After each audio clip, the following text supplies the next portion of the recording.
shook her head, tears streaming down her face now. "You can't help me.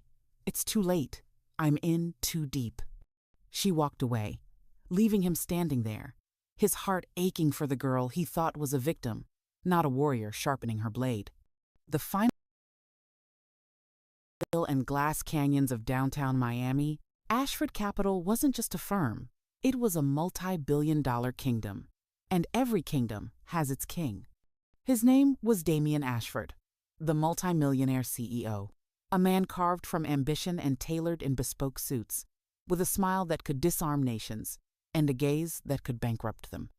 6'3", with skin the color of aged mahogany, and a voice that could make grown men question their convictions. He was the sun at the center of his universe, and everyone in his orbit either reflected his light or was burned by it. But this story isn't about the king. It's about the girl who came to dethrone him. Her name was Zara Washington, 24 years old, fresh out of business school with honors she never mentioned and a hunger she kept hidden.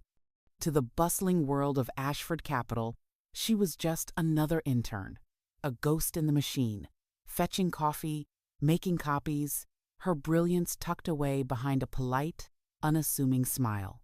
She was sharp, observant, and utterly invisible, the perfect camouflage for a predator. Her first day, she was warned about Damien by the only person who seemed to see her as more than a temporary fixture, Elias Vance. A junior VP with kind eyes, a conscience that was becoming a liability in a place like this, and a smile that was genuine in a building full of masks. He pulled her aside in the break room, his voice low and confidential. "Just some friendly advice. Stay off Damien Ashford's radar. He's a shark. He'll chew you up and spit you out before you even know you're bleeding. I've seen it happen to 3 interns in the last 2 years. Smart girls. Ambitious. He uses them up and throws them away." Zara just nodded, her expression a perfect mask of gratitude and naivety. "Thank you. I'll be careful. I'm just here to learn." But she wasn't there to learn. She was there to hunt, because Damien Ashford had done more than just build an empire. Years ago, he had destroyed one. A small, honest tech firm run by a man named Marcus Washington. Her father, a brilliant engineer who believed in fair business and ethical practices. Damien had orchestrated a hostile takeover, spread lies about the company's financial stability, and bought it for pennies on the dollar. A corporate crucifixion that had left her father with nothing but a mountain of debt and a broken heart that eventually gave out. Zara was 16 when she watched her father die in that hospital bed, his last words a whisper of regret that he couldn't protect his family. Damien didn't even remember his name, but Zara did, and she was here to collect a debt that was long overdue. Her plan began with a simple, calculated move. During a high-level strategy meeting where she was meant to be a silent note-taker, she accidentally spilled a coffee on the lap of a visiting investor, just as he was about to sign a disastrous deal Damien was pushing. In the ensuing chaos, she handed Damien a folder. Inside, under the guise of updated reports, was a single, flawlessly analyzed page detailing a fatal flaw in the deal he'd missed, a flaw that would have cost the company millions. She saved him, and in doing so, she stepped directly into the shark's line of sight. That evening, he called her to his office. The city lights twinkled behind him like a carpet of fallen stars. He wasn't smiling. He was watching her, his eyes dark and intense, the way a collector examines a rare gem. "Zara Washington, the intern, you have my attention. Tell me, how did you see what my entire team of analysts missed?" She met his gaze, calm and steady. "I just read the fine print, Mr. Ashford. Sometimes the biggest risks are hidden in the smallest details."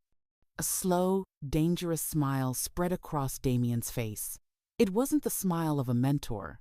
It was the smile of a predator who had just found a new, fascinating prey. He saw her ambition, her fire, but he mistook it for a reflection of his own. He thought he could mold it, control it, own it. "You're wasted making copies. From now on, you report to me. Directly. And just like that, the lamb was invited into the lion's den, or so the lion thought. The truth was, the hunter had just been welcomed into the lair of her unsuspecting target. The weeks that followed were a blur of dizzying highs and toxic lows. Damien's mentorship was a seduction. It started with late nights in the office, his hand brushing hers as they leaned over financial projections. The way he'd stand just a little too close, his cologne expensive and intoxicating, the way he'd compliment her mind, then let his eyes linger on her body. It moved to lavish dinners at impossible-to-book restaurants, where he'd dismiss his wife's calls with a casual wave of his hand and a comment that made Zara's skin crawl. Victoria understands. She has her life. I have mine. That's how successful marriages work. He was testing her, grooming her, pulling her into his corrupt world. He'd tell her stories of his conquests, both business and personal. With a pride that bordered on sociopathic, he'd brag about the companies he'd destroyed, the men he'd broken, the women he'd had. He thought he was impressing her. He didn't realize he was handing her ammunition. He saw her as a beautiful, intelligent toy. He didn't see the cold, hard fury simmering beneath her skin. He didn't see her saving every receipt, documenting every inappropriate conversation, and copying every secret file he so carelessly left open on his desktop when he stepped out to take a call. Their affair, when it finally happened, was a storm. It was lust and power, a collision of two calculated performances. In his $50 million penthouse suite overlooking the city, with champagne, chilling, and secrets hanging in the air, he thought he was conquering her.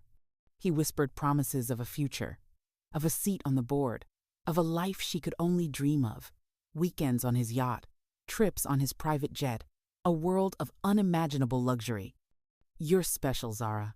Not like the others. You have a fire in you. With me, you could burn this whole city down. I could make you untouchable, powerful. You'd never have to answer to anyone again. And Zara played her part to perfection. She was the starstruck intern, overwhelmed by his power, addicted to his touch.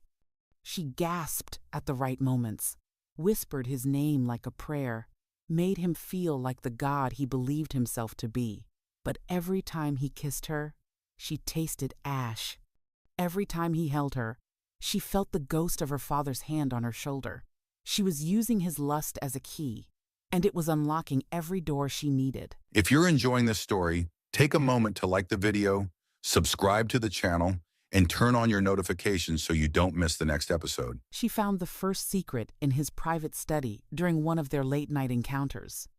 A hidden ledger tucked behind a false panel, detailing off the book's payments to shell corporations in the Cayman Islands. Millions of dollars, laundered and hidden. She photographed every page with a camera pen she'd bought online.